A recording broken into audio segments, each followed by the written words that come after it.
How do psychiatric drugs really work? There are answers to that question. I'm Peter Breggin, I'm a psychiatrist, and this is presentation number 2 in my series on simple truths about psychiatry. In my first presentation, I talked about biochemical imbalances and how psychiatric drugs actually create them and disrupt brain function. How does this get mistaken for an improvement? Well, if you look at your head, in profile maybe, you'll see that it's not flat like the heads of apes. It's not flat like my dog's head. It's got a big bulge. That's your frontal lobes. Your frontal lobes are the highest evolutionary flower of human existence. It's what makes us what we call human beings. It's the seat of civilization. It's what's required for us to feel like we are persons and identities. And above all else, it's for our social relationships. Because that wonderful brain of yours and mine and everyone else's developed before we had the internet. It developed before we had tools. It probably developed before we were writing on walls, because it developed about 100,000 years ago. That's before towns and cities. So what did it develop for? It developed for our social relationships. And our social relationships are so complicated and subtle and marvelous and at times destructive as human beings that it took all of our brains to become who we are as persons, social beings. Every single psychoactive substance disrupts that function. There's no drug to put in there and make it better. They all disrupt that function. So why do we think that they're helping? If you drink a couple of beers at night and it relaxes you, maybe helps you sleep for a few hours, what's going on? Your brain is being sedated. It's being shut down. It's being slowed down. That's not an improvement in function. It's actually a harmful dysfunction. For example, if you all of a sudden had to do something important, if I'm a psychiatrist, as I am, and I'm going to answer the phone and I have a distressed patient, do I want to have 2 beers under the belt? Of course not. I need my frontal lobes functioning. And I hope my patients' frontal lobes are functioning, which is, by the way, why I don't start people on psychiatric drugs. Any psychoactive substance, alcohol, marijuana, any psychiatric substance, marijuana, alcohol, Prozac, Abilify, lithium, Ritalin, Adderall, it doesn't matter what the substance is. It's impairing that function.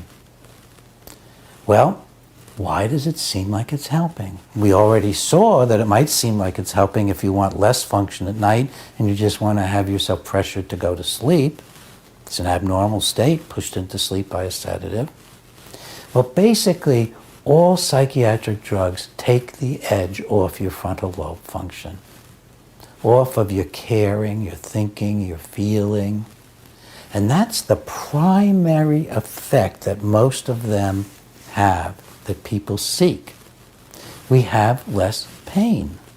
It's an anesthesia of the brain, and hence the spirit or soul. All psychoactive substances tend to do that. They do that in somewhat different ways, but that's what they do. They suppress or disable brain function. In my books and articles, I call that the brain disabling principles of psychiatric treatment. The brain disabling principle of psychiatric treatment. Well, I've talked about sedation. If you take a benzodiazepine like a Xanax or Klonopin or Ciarax or Ativan, it's having an alcohol-like effect. It, in fact, is jacking up a system called GABA, which is an overall suppressant system in the brain. And if you took enough of a benzo, you could actually undergo anesthesia without anything else. Most anesthetics are related to the benzos. All right, that will reduce your anxiety for a time, but it's not actually specifically affecting your anxiety. it's suppressing your higher brain functions, of which anxiety is one. It's also going to be suppressing some of your cognitive function, some of your memory function, your overall brain function. Let's say you're taking, and I hope you're not, Abilify or Seroquel or Risperdal or Zyprexa, one of the so-called antipsychotic drugs. Well, there's nothing antipsychotic about them. We don't know how to pluck psychosis out of the brain. These drugs block a specific neuronal pathway. They block dopamine, which is the main pathway to guess where? Your frontal lobes. So you're getting a chemical lobotomy when you take these drugs. And that produces, probably most impactfully, apathy, indifference, not caring, not being involved with yourself.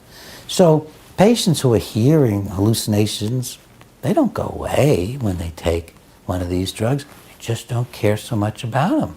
But that same poor soul isn't caring as much about his wife or his children or her husband or even rooting for the ball team or religion or the outdoors or anything. It's a generalized apathy and indifference. The same thing produced by surgical lobotomy, which cuts the same pathways. Now what about Ritalin and the drugs we use, the stimulants that we use to treat kids for ADHD? We'll talk about ADHD and whether it exists at another time. But we know exactly how these stimulants work because there are lots of animal studies showing that stimulant drugs cause animals to, again, be crushed in their spontaneous behavior. You can actually measure in an animal that, like a chimpanzee, it won't explore as much, it won't run around as much, it won't groom as much, it won't hug as much, it won't kiss as much, it won't fight as much, because there's a suppression of spontaneous behavior. And because of an effect on the basal ganglia, there's an increase in compulsive behavior. So there's an increase in compulsive behavior.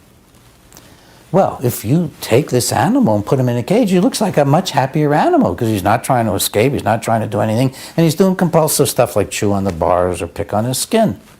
That's what we do with our children in our classrooms. We turn them into good caged animals by giving them a drug that disables their brain by suppressing spontaneous behavior and causing obsessive behavior. So they might copy real hard from the board, but they're not learning anything more. It's going to be a special Simple Truths about psychiatry to talk more about stimulant drugs and ADHD. But what I want to leave you with now is that if you're getting an effect from a psychiatric drug, it's a disabling effect.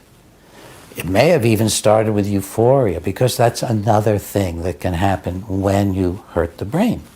You can get apathy and indifference, you can get sedation, but you can get a temporary high. And many patients who just continue for their lives searching for that high again to feel better than ever on a psychiatric drug. That's usually the newer antidepressants, the SSRIs, like Prozac and Celexa and Zoloft and so on. And in fact, if a patient goes into a doctor's office and says, I'm feeling better than I ever had these first couple of weeks on Prozac, the best I've ever had, that's not a good sign. I mean, think about it. Is that good? That you've taken a drug and now you're reporting you feel better than ever than your whole life? You're not saying, I'm closer to my wife and children and my husband, I've been more creative, I've finally, dealing with work in a more responsible fashion, I've given up drinking, I've really taken responsibility for my life. No, you're saying, I'm feeling better for the first time in my life due to the drug. It's actually a very bad sign. It often is the first stages of mania, which is frequently caused by these psychiatric drugs. So don't be fooled. As I said in Simple Truths About Psychiatry #1, drugs aren't correcting a biochemical imbalance. And now, I really want to let you know, they only work by making you less than you really